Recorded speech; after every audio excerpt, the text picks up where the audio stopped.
देख रहे हैं एसपीएन 9 न्यूज और मैं हूं आपके साथ मेघा।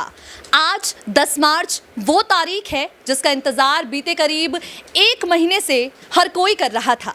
नेता से लेकर आम नागरिक तक को 10 मार्च का इंतजार था, जब 5 राज्यों के चुनावी नतीजे सामने आएंगे। सीधे ले चलेंगे आपको देश के सबसे बड़े राज्य उत्तर प्रदेश की तरफ। उत्तर प्रदेश 403 विधानसभा सीटें अपने अंदर समेटे हुए हैं और आप भी जानते हैं उत्तर प्रदेश का जो राजनीतिक मिजाज है वो क्या है। जिस तरीके से यहाँ पर जातीय समीकरण साधने की कोशिश की जाती है, जिस तरीके से उत्तर प्रदेश में मंदिर और मस्जिद के नाम पर तमाम यहाँ पर राजनीतिक दल अपना वोट बैंक सिक्योर करने की कोशिश करते हैं, उस राज्य में जब मतदान हो और जब नतीजों की तारीख हो तो जनता यकीनन जानना चाहती है कि किस पार्टी ने बाजी मारी। भारतीय जनता पार्टी एक बार फिर से यूपी में पूर्ण बहुमत के साथ आ गई है। समाजवादी पार्टी दूसरे नंबर पर है, लेकिन सवाल इन सबके बीच में ये उठता है कि देश का सबसे पुराना संगठन कांग्रेस कहां गायब है।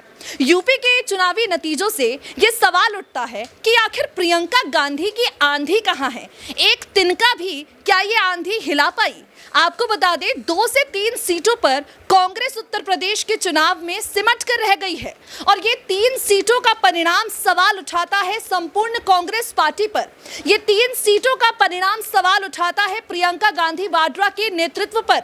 जिस प्रियंका की आंधी के भरोसे कांग्रेस पार्टी के तमाम नेता, तमाम कार्यकर्ता बीते करीब 1 महीने से कह रहे थे कि पूर्ण बहुमत के साथ कांग्रेस की सरकार आएगी, योगी आदित्यनाथ और भारतीय जनता पार्टी का सुपड़ा साफ हो जाएगा।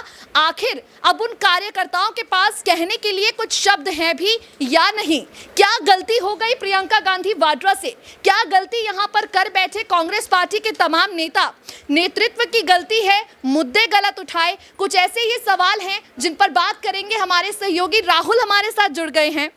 राहुल, यूपी चुनाव को आप बेहद नजदीकी से, करीबी से और जमीनी स्तर पर कवर करते हुए आए हैं। कौन से मुद्दे किस पार्टी ने उठाए आपने बेहतरीन तरीके से देखे हैं। राहुल, आप लगातार कह रहे थे कि प्रियंका गांधी वाड्रा ने तमाम बड़े वादे किए।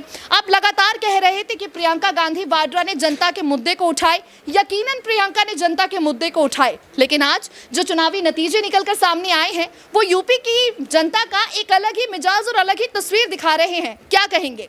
देखिए, प्रियंका गांधी की अगर हम बात कर लेते हैं तो वो उत्तर प्रदेश में काफ़ी महीने पहले आ चुकी थी। कोविड का समय जब हम देख रहे थे उस वक्त प्रियंका गांधी थी। हालांकि प्रियंका गांधी ने मेहनत काफ़ी की, कोशिश वो ज़्यादा करती नजर आई, लेकिन नतीजे ऐसे नहीं आए। लेकिन इसमें हार मानने वाली बात नहीं है, निराश होने वाली बात नहीं है। प्रियंका गांधी ने कोशिश तो की, कांग्रेस पार्टी ने कोशिश तो नहीं की। आज नहीं तो कल जरूर पूरी होती नजर आएगी। और ये राहुल, जब आप कोशिश की बात करते हैं और अब जब आप कहते हैं कि कांग्रेस ने कोशिश तो की, देखिए जिन कोशिशों का नतीजा ना निकले उन कोशिशों को कामयाब इंसान नहीं कह सकता। आप कोई नई पार्टी नहीं है। कांग्रेस ऐसा नहीं है कि कोई राजा भैया की पार्टी नहीं है जो आज पार्टी बनाकर चुनावी मैदान में उतरे हैं। देश का सबसे पुराना संगठन है और इस पुराने संगठन की जिम्मेदारी प्रियंका गांधी वाड्रा के चेहरे पर थी, प्रियंका गांधी वाड्रा के कंधे पर थी। और प्रियंका गांधी वाड्रा ने जिस तरीके से मुद्दे उठाए, जिस तरीके से जनता के बीच जाकर वो बिजली के मुद्दे उठा रही थी, बेरोजगारी के मुद्दे उठा रही थी, और उसके बावजूद भी अगर पार्टी 2 से 3 सीटों पर सिमट जाती है तो क्या ये सवाल नहीं उठता कि कांग्रेस को अपने मुद्दे भी बदलने की जरूरत है? देखिए, मैं इसका एक छोटा सा जवाब देना चाहूंगा आपके सवाल का। देखिए, एक स्टूडेंट है, अगर एक किसी क्लास में फेल हो जाता है तो क्या वो पढ़ाई करना बंद कर दे या फिर वो आगे की तैयारी करना बंद कर दे? ऐसा तो नहीं होता ना। ये तो देखिए, चुनाव को एग्जाम के तौर पर लेंगे। किसी की हार होती है, किसी की जीत होती है। 5 साल बाद फिर चुनाव होंगे, हो सकता है कांग्रेस पार्टी कुछ अच्छा करे। चलिए, राहुल का कहना है कि सबक लेने की जरूरत है। राहुल, कौन से सबक कांग्रेस अब लेगी? क्योंकि देखिए, ये सबक अगर लेने होते, आप भी जानते हैं साल 2014 में क्या हुआ, साल 2017 में क्या हुआ, साल 2019 के लोकसभा चुनाव में क्या हुआ, जनता भी सब जानती है। अब आपको नहीं लगता कि ये हाई टाइम है सबक ले पार्टी? और अगर लेंगी तो वो कौन से सबक लेंगी? देखिए, मैं ये जरूर कहना चाहूंगा, गलतियां करके ही इंसान सीखता है, कोई ऊपर से सीख कर नहीं आता है। गलतियां होती है, सीखता है इंसान, तजुर्बा लेता रहता है। तो कांग्रेस पार्टी से हाँ गलतियां हुई हैं।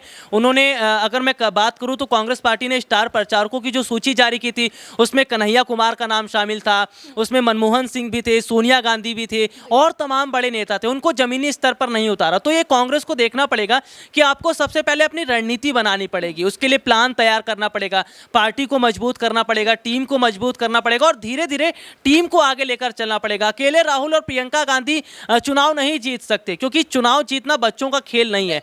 चलिए राहुल, जब आप नेतृत्व की बात करते हैं, जब आप कहते हैं कि जिम्मेदारी देनी होगी, जिम्मेदारी सबको उठानी पड़ेगी, तो राहुल आप भी जानते हैं जब साल 2019 में कांग्रेस पार्टी की यहां पर निराशाजनक हार हुई, आप भी जानते हैं 2019 के लोकसभा चुनाव में कांग्रेस किस तरह से फर्श पर पूरी तरह से बिखर चुकी थी। 2021 बीतते बीतते तक उम्मीद जताई गई कि अब प्रियंका गांधी आ गई हैं, एक महिला मजबूत नेतृत्व में कांग्रेस जो है अब सिमटेगी, वो जो बिखरी हुई है उसे सिमटने का काम प्रियंका गांधी वाड्रा करेंगी। फिलहाल आप भी जानते हैं राहुल, जमीनी हकीकत है, कुछ ऐसा जादू होता हुआ नजर नहीं आया है। अब इस पर आप क्या कहेंगे? नेतृत्व में बदलाव की जरूरत है कांग्रेस को? देखिए, जाहिर सी बात है, कड़वी सच्चाई जरूर बोलना चाहूंगा कि कांग्रेस अभी भी परिवारवाद में फंसी है। परिवारवाद में जब तक कांग्रेस फंसी रहेगी विकास नहीं हो पाएगा।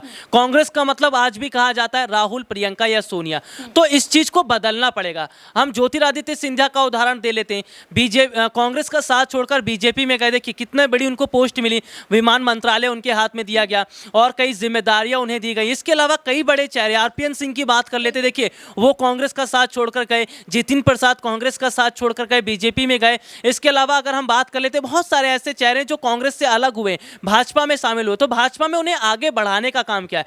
कांग्रेस क्या करती है, एक ठहरा हुआ पानी को ठहरना नहीं है। जितना पानी ठहरेगा जाहिर सी बात है पानी खराब होता नजर आएगा। पानी का बहाव जितना चलता रहेगा वो अच्छी बात रहेगी। तो कांग्रेस ठहर गई है, अगर जितना ठहरेगी पार्टी को नुकसान होगा, क्योंकि अभी बहुत बड़ा चुनाव तो बचा हुआ है 2024 का। चलिए यहां से सबक ले लेते हैं, 2024 की तैयारी करते हैं और मजबूत करते हैं विपक्ष को। लेकिन यहां पर यह भी देखने वाली बात है कि कांग्रेस के बिना विपक्ष अधूरा है। जब तक राहुल, एक अंतिम सवाल मैं आपसे लेना चाहूंगी। आपने कहा कि नेतृत्व में बदलाव करने की जरूरत है, आपने कहा कि पानी जो है वो ठहर गया है, उसमें बहाव की जरूरत है।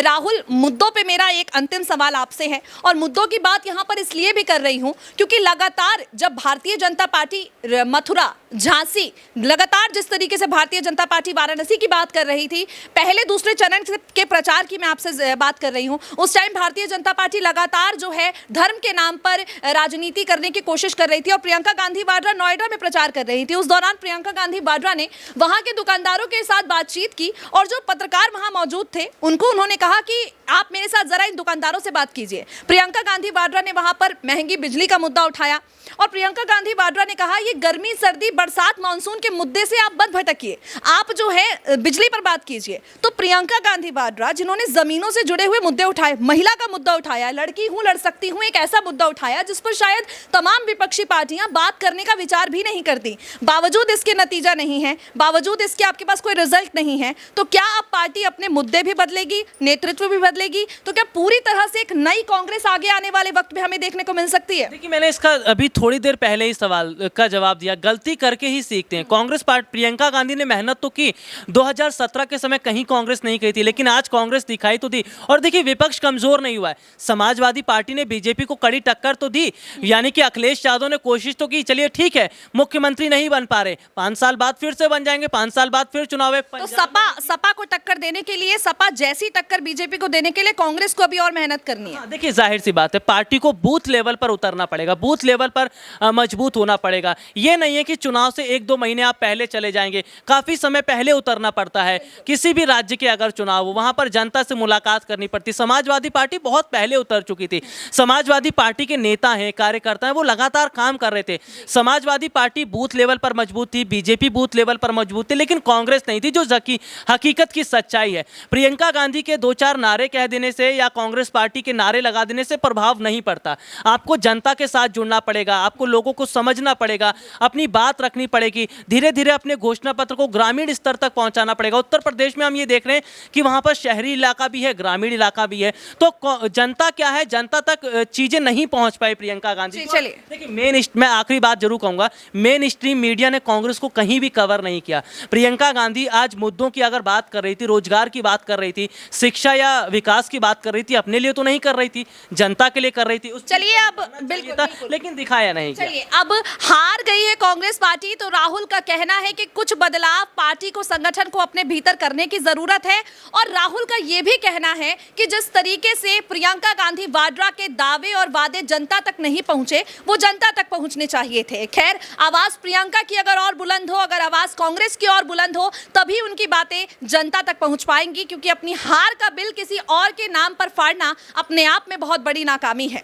यकीनन कांग्रेस पार्टी को अपने भीतर कई तरह के बदलाव करने की जरूरत है। राहुल ने एक और बात कही कि गलती करके इंसान सीखता है, लेकिन अगर वही गलती 2014, 2017, 2019, 2022 और इसके बाद लगातार दोहराती जाए, तो जो कांग्रेस आज बिखरी पड़ी है, ना जाने कब गायब हो जाएगी। इस गलती से न सिर्फ प्रियंका गांधी वाड्रा को, न सिर्फ राहुल गांधी को, बल्कि संपूर्ण कांग्रेस पार्टी को सीख लेने की जरूरत है, क्योंकि अकेले प्रियंका गांधी न सिर्फ कांग्रेस का बेड़ा पार कर सकती है, ना ही कुछ और कर सकती है। जरूरी है कि कांग्रेस एक हो, कुछ मजबूत फैसले लिए जाएं, परिवारवाद से आगे बढ़ा जाए और अपनी राजनीति में बदलाव किए जाएं। इस बेहद खास स्पेशल प्रोग्राम में इतना ही। आपकी क्या राय है इस पूरे मुद्दे पर? नीचे दिए गए कमेंट बॉक्स में कमेंट करके जरूर बताइए। देश और दुनिया की तमाम बड़ी खबरों से जुड़े रहने के लिए SPN9 न्यूज को सब्सक्राइब करें। नमस्कार।